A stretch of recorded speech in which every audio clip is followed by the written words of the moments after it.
Hello students, कैसे हो आप सब? आई होप बहुत अच्छे होंगे। ये है हमारे पास रेडॉक्स रिएक्शन का लेक्चर नंबर 3।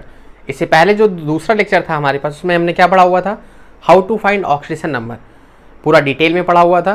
करीब 1 घंटे का वीडियो है आपके पास।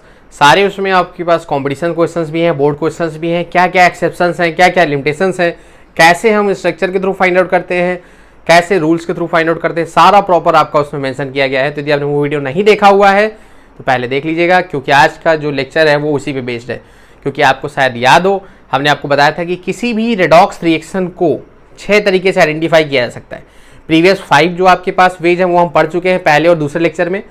और जो 6वां तरीका आपका बचा हुआ था इन terms of oxidation number. Oxidation number के टर्म्स से पढ़ने से पहले हमको ये पता होना चाहिए था कि किसी भी एलिमेंट का ऑक्सीडेशन नंबर निकालते कैसे।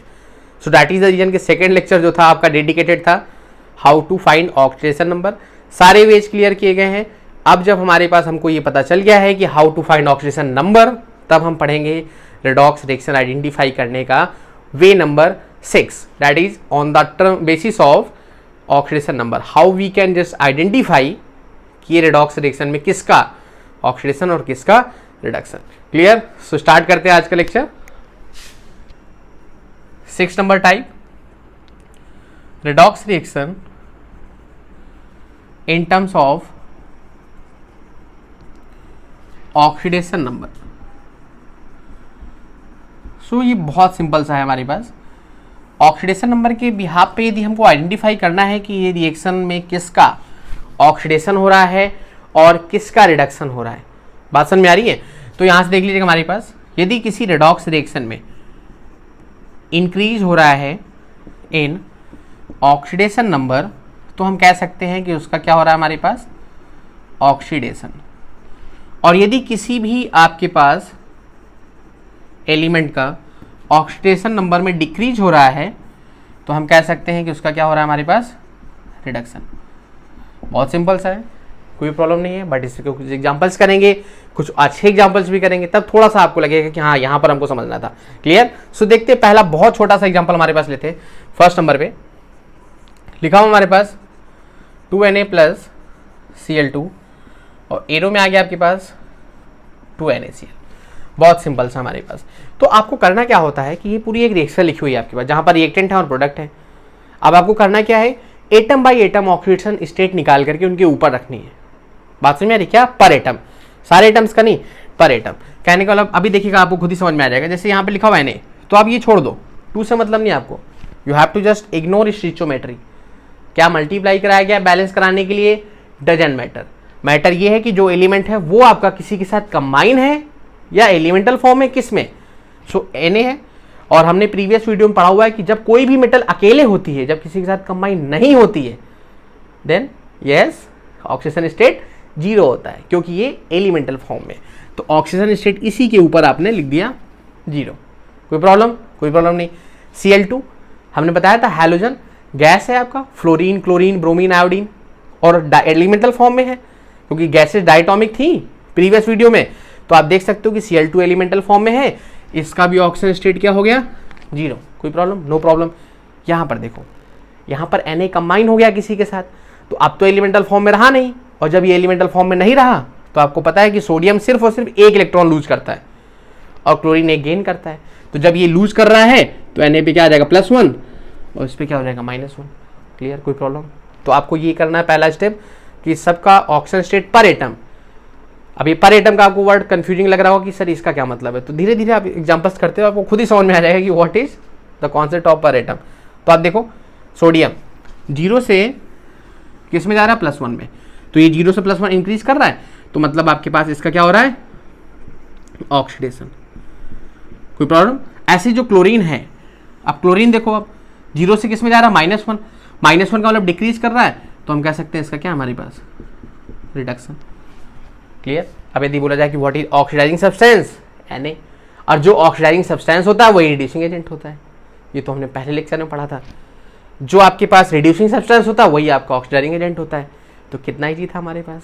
बात समझ में? ना तो हमको ये देखना है कि कौन ऐड हो रहा है, कौन सब्ट्रैक्ट हो रहा है, ना तो हमको ये देखना है कौन इलेक्ट्रॉन लूज कर रहा है, कौन गेन कर रहा है। हमको ये देखना है किसका ऑक्सीडेशन नंबर बढ़ रहा है और किसका ऑक्सीडेशन नंबर आपके पास कम हो रहा है।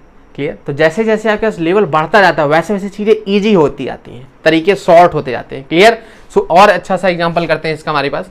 देखिएगा next number, second number, Zn plus PbCl2, arrow में आ जाएगा Pb प्लस ZnCl2। अब यहाँ देख लो आप, सीधा सा लॉजिक कि जिंक मेटल है, अकेले है, अकेले का मतलब समझ रहे हो ना, एलिमेंटल फॉर्म, ये मत बोलो अकेले है। खैर, तो यहाँ पर क्या हो जाएगा हमारे पास PbCl2, देख लो, इसको लेट कर लो x। क्लोरीन पे क्या होता है -1 और 2 क्लोरीन तो -2 इक्वल क्या हो जाएगा 0, क्योंकि पूरा क्या है ये न्यूट्रल है, रूल्स में पढ़ा हुआ है हमने। तो कितना आ जाएगा लेट पे, ये Pb लेट ही तो है, +2 और क्लोरीन पे -1। तो यहाँ पे हमको बताना था पर एटम। अब क्लोरीन पे -2 होता है, फैक्ट है, क्लियर, क्योंकि 2 क्लोरीन है तो -2 होगा ही होगा। लेकिन आपको जो ऑक्सीजन स्टेट यहाँ लिखनी है वो पर एटम लिखनी है कि एक क्लोरीन की कितनी होगी, -1। लॉजिक समझ में आ रहा है आपके पास। आगे देखो, Pb एलिमेंटल फॉर्म में है 0, Zn plus Cl2, x -2 equal to 0, x plus 2 मतलब Zn हो गया +2। सेम कंडीशन यहाँ पर एटम क्या हो गया -1, कोई प्रॉब्लम। अब आगे देख लो आप, आगे आपको देखना है कि 0 से किस में चला गया, +2 में, है ना। 0 से किस में चला गया हमारे पास, +2 में। तो 0 से +2 का मतलब क्या हो गया हमारे पास, ऑक्सीडेशन। क्लियर। ऐसे ही आपके पास +2 था, +2 से किस में चला गया 0 में, तो ये क्या हो गया आपके पास रिडक्शन। तो पूरा PbCl2 रिड्यूस हो रहा है Pb में, याद रखिएगा हमारे पास, ऐसा नहीं केवल Pb। रिड्यूसिंग सब्सटेंस कौन हो गया, PbCl2। ऑक्सीडाइजिंग सब्सटेंस कौन सा हो गया, Zn। कोई प्रॉब्लम हमारे पास, क्लियर है। नेक्स्ट और आ जाते हैं हमारे पास थर्ड नंबर कुछ ऐसा लिखा हुआ है Cu2 प्लस Zn, एरो में आ जाएगा हमारे पास Zn2 प्लस Cu। क्लियर। यहाँ पर भी देखना है तो आप देखो जरा, हमने बताया था कि जब कोई भी एटम आयन की फॉर्म में होता है, मोनोटॉमिक आयन की फॉर्म में, मतलब अकेला आयन होता है, तो जो उस पर चार्ज लगा होता है वही उसका ऑक्सीजन नंबर होता है। रूल्स में पढ़ा हुआ हमने। तो इस पर जो भी चार्ज है, मोनोटॉमिक है मतलब सिंगल एटम है, जो भी इस पर चार्ज है वही इसका हो जाएगा ऑक्सीडेशन नंबर। यहाँ पर क्या हो जाएगा 0, क्योंकि ये किसमें, यस बोलो, एलिमेंटल फॉर्म में। क्लियर। यहाँ पर क्या है +2, यहाँ पर क्या हो जाएगा 0। तो अब आप देख लो जरा, यहाँ पर कंडीशन क्या हो गई कि +2 से किस में चला गया 0 में, तो इसका क्या हो गया हमारे पास रिडक्शन। ये 0 से किस में चला गया +2 में, तो क्या हो गया हमारे पास ऑक्सीडेशन। क्लियर, बात समझ में आ रही है। इसको एक और तरीके से समझ सकते थे क्या, कि जैसे Cu2 प्लस है, अब Cu2 प्लस से Cu में चला गया मतलब इसका चार्ज हट गया। अब प्लस का चार्ज हट गया मतलब माइनस का कहीं से आया होगा तभी तो हट गया, और माइनस का तभी आएगा जब ये गेन करेगा 2 इलेक्ट्रॉन। बात समझ में आ रही, 2 इलेक्ट्रॉन गेन करेगा तो -2 आएगा, तो -2 से +2 चला जाएगा। ऐसे ही 2 इलेक्ट्रॉन लूज करेगा तो लूज करने पर प्लस आ जाएगा। बात समझ में आ रही है। तो ये लूज कर रहा है तो लूज ऑफ इलेक्ट्रॉन क्या होता है ऑक्सीडेशन, याद है लियो लाइन वाला, है ना, गुर्रा रहा है खैर। और ये हमारे पास गेन कर रहा है तो गेन ऑफ इलेक्ट्रॉन क्या था रिडक्शन। बात समझ में आ रही था, क्लियर है। तो ऑक्सीडेशन नंबर से तो बहुत ईजी हो जाता है। बाकी आप ऐसा नहीं कि किसी और तरीके से किसी दूसरे का रिडक्शन ऑक्सीडेशन हो जाएगा, तरीके बिल्कुल सेम रहेंगे आपके पास। तो उस पर कंफ्यूजन मत रहिएगा कि जो आप सोचो कि दूसरे मेथड से हो सकता है किसी और का ऑक्सीडेशन हो जाता हो, ऐसा कुछ नहीं। ऑक्सीडेशन और रिडक्शन सेम रहेगा चाहे किसी भी मेथड से लगाओ। चौथा नंबर एग्जांपल देखिएगा हमारे पास 4NH3 प्लस 5O2, एरो में 4NO प्लस 6H2। बहुत सिंपल सा है। अब आप सोच रहे हो सर जब इसका मतलब ही नहीं तो लिख क्यों रहे हो, अच्छी लग रही है, बात समझ में आ रही। बैलेंस रिएक्शन ज़्यादा अच्छी लगती है, सो दैट इज रीजन लिखा हुआ है। अब आप देखो जरा यहाँ पर कंडीशन क्या है। हमने पढ़ा हुआ है कि हाइड्रोजन हमेशा +1 होता है, सिर्फ हाइड्राइड, और हाइड्राइड का मतलब जब वो मेटल के साथ कंबाइन हो। अब नाइट्रोजन तो आपका मेटल है नहीं, तो दैट इज द रीजन कि हमारे पास इसके साथ कंबाइन है, तो ये तो हमेशा +1 रहने वाला है। तो जब ये +1 रहेगा तो आप ध्यान समझना, नाइट्रोजन को x ले लो, ये आपके पास +3 इक्वल टू 0, x क्या आ गया -3, मतलब नाइट्रोजन पे कितना आ गया -3। थोड़ा सा और इसको फास्ट करो, कैसे, देखो ये आपके पास 3 है, एक +1 मतलब इस पे +3 हो रहा है टोटल। तो ऑब्वियस सी बात है जब ये दोनों कंबाइन हुए तो चार्ज सेम रहा होगा ना। 2 एटम्स तभी कंबाइन होते हैं या मॉलिक्यूल्स तभी कंबाइन होते हैं जब उन पे चार्ज क्या हो, सेम हो।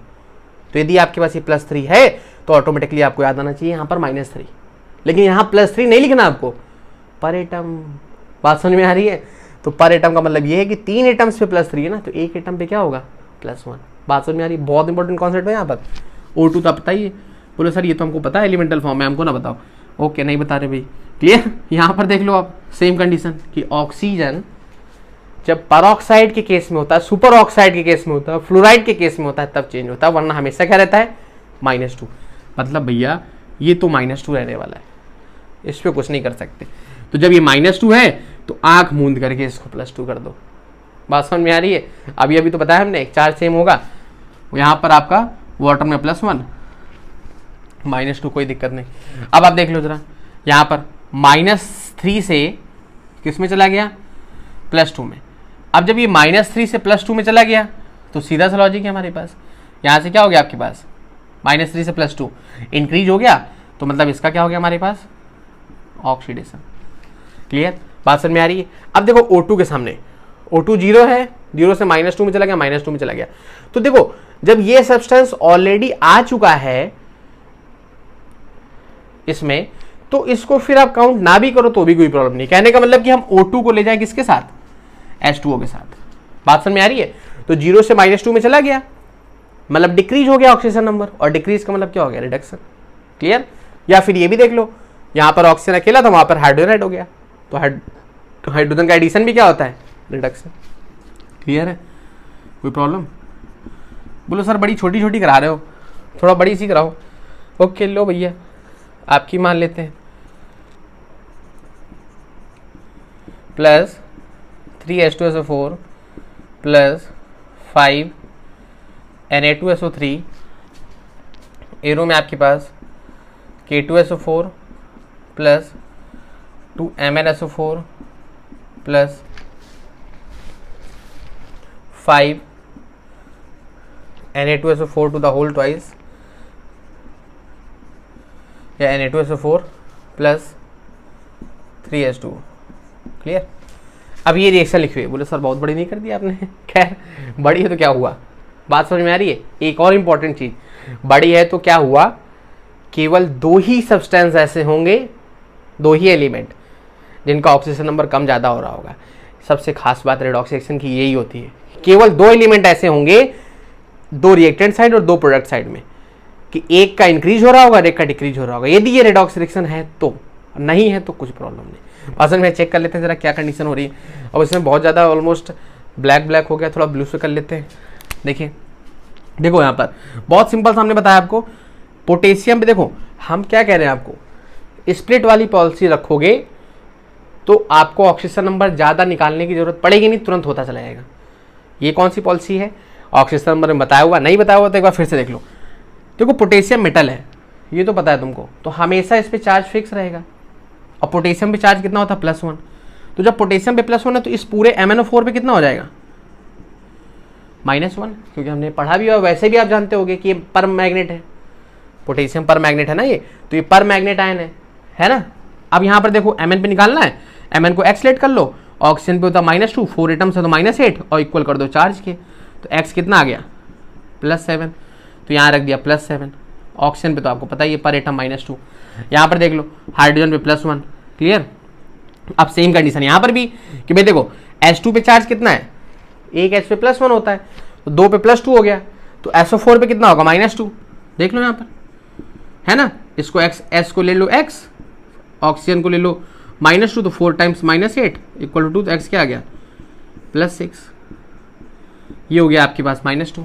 यहाँ पर आ जाओ, सेम कंडीशन, +2 हो जाएगा सोडियम पे, तो इस पे क्या हो जाएगा, -2, तो SO3 में क्या हो गया, -2।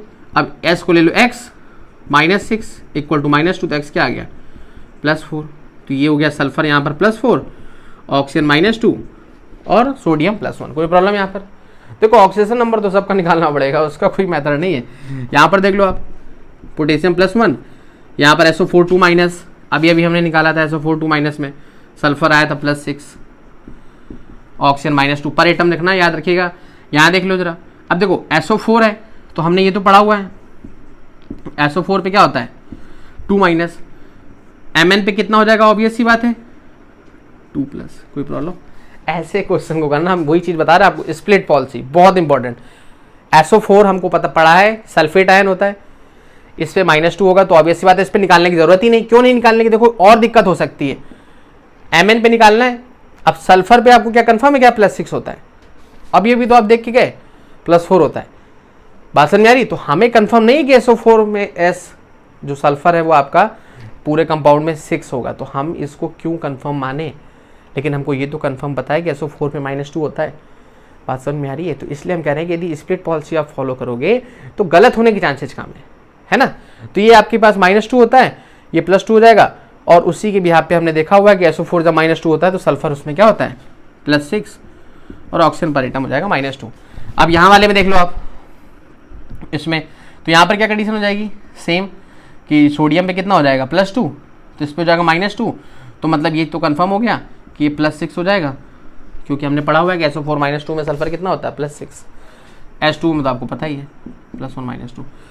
अब इन कंडीशंस में से कोई 2 कंडीशंस ऐसी होंगी जहां पर इंक्रीज डिक्रीज हो रहा होगा। तो देखो Mn है +7 से किस में चला गया, +7 से चला गया +2 में, डिक्रीज हो गया, मतलब क्या हो गया इसका रिडक्शन।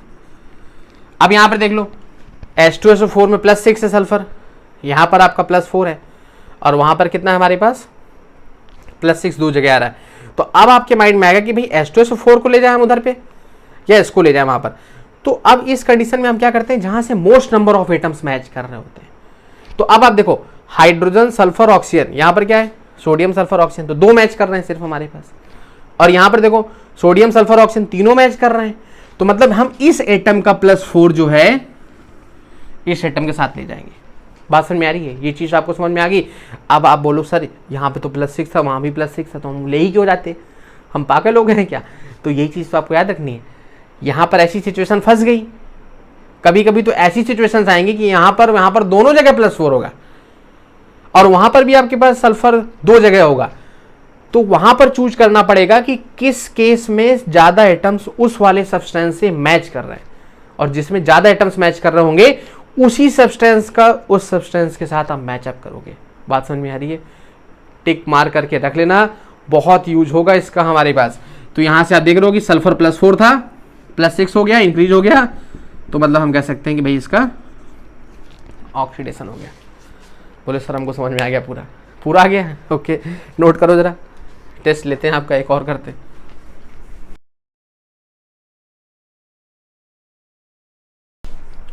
ओके अब आ जाते हैं 6 नंबर पे, देखिएगा 4BCl3 + 3LiAlH4 एरो में 2B2S6 + 3LiCl + 3AlCl3, क्लियर, कोई प्रॉब्लम नहीं है। देख लो जरा यहाँ पर, अब देखो ये तो फैक्ट है कि भाई हमारे पास ये -1 हो जाएगा और ये +3 हो जाएगा। अब क्यों हो जाएगा, क्योंकि क्लोरीन -3 तो ये +3। अब आप यहाँ पर देखो LiAlH4 लिथियम मेटल है, एल्यूमिनियम भी मेटल है, इसका मतलब ये साफ समझ में आ गई कि हाइड्रोजन फिर यहाँ पर -1 होगा, क्योंकि ये हाइड्राइड हो गया है। कौन सा हाइड्राइड, मेटल हाइड्राइड।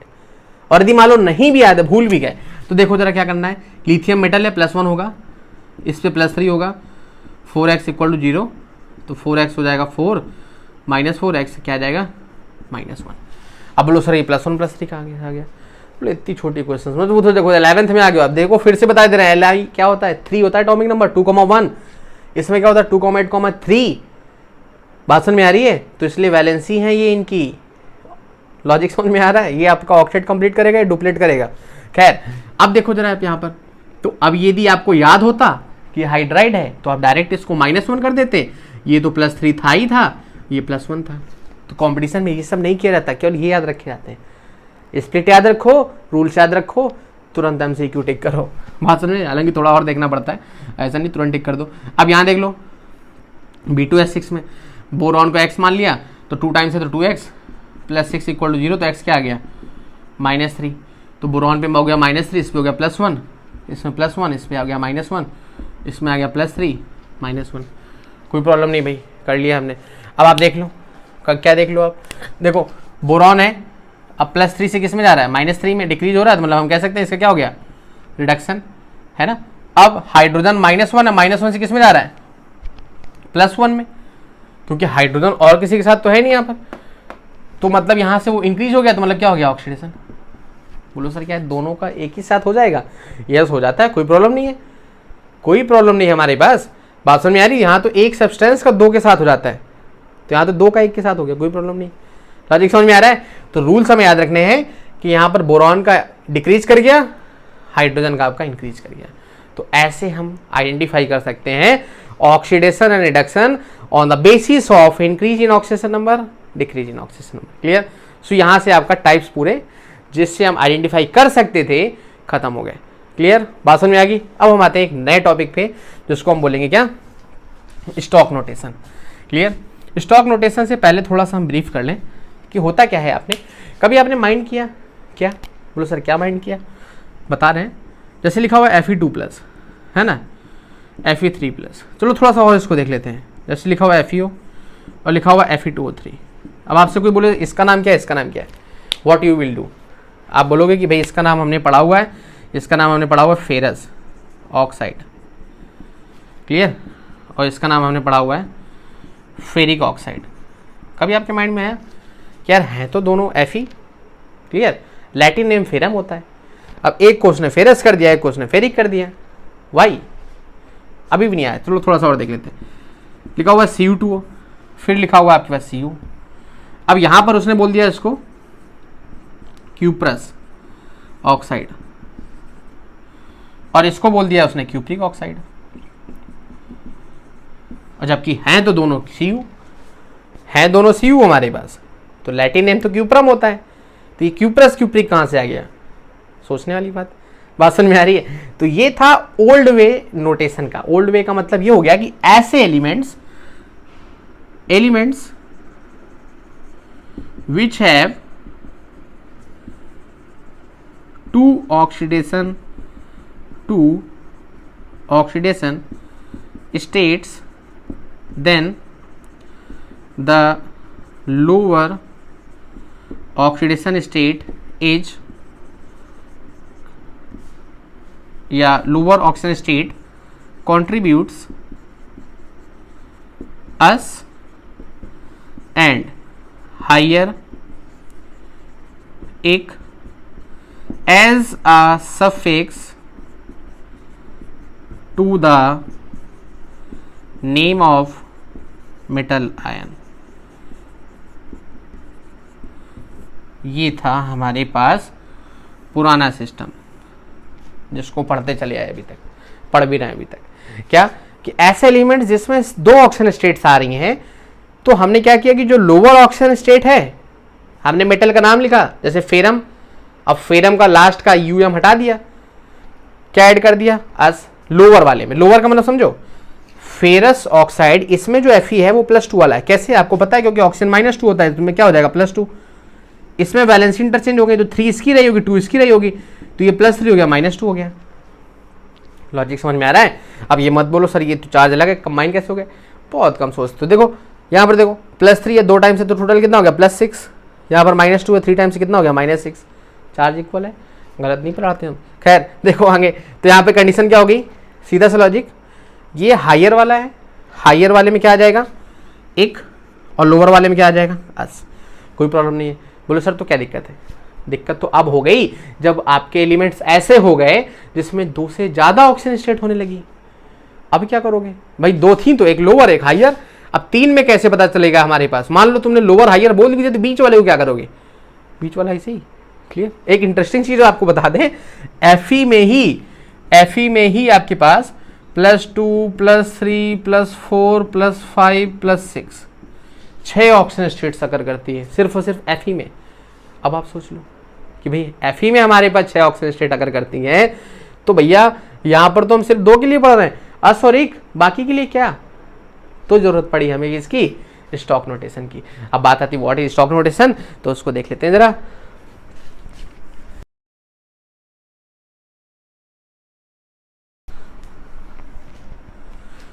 तो देखते हैं आपके पास stock notation. According to stock notation, the oxidation state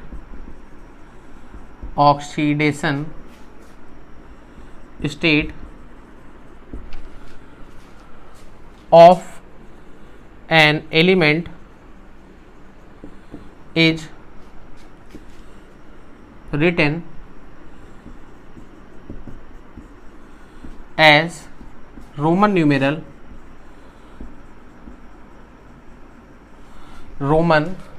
numeral enclosed in parenthesis just after the name slash symbol of metal ion slash element। बात समझ में आ रही है? बोलो सर समझ में नहीं है, देख लो थोड़ा सा। क्या? जैसे आपके पास लिखा हुआ है FeO, वही एग्जाम्पल पुराने वाले। तो अब क्या किया गया, अब ये किया गया कि Fe क्या है, आयरन, तो लिख दिया आयरन। ऑक्सीजन स्टेट क्या है 2, तो रोमन में क्या लिख दिया 2, और क्या है आगे ऑक्साइड। अब इसमें क्या किया गया, आयरन, ऑक्सीजन स्टेट कितनी है इसमें 3, क्या कर दिया गया ऑक्साइड।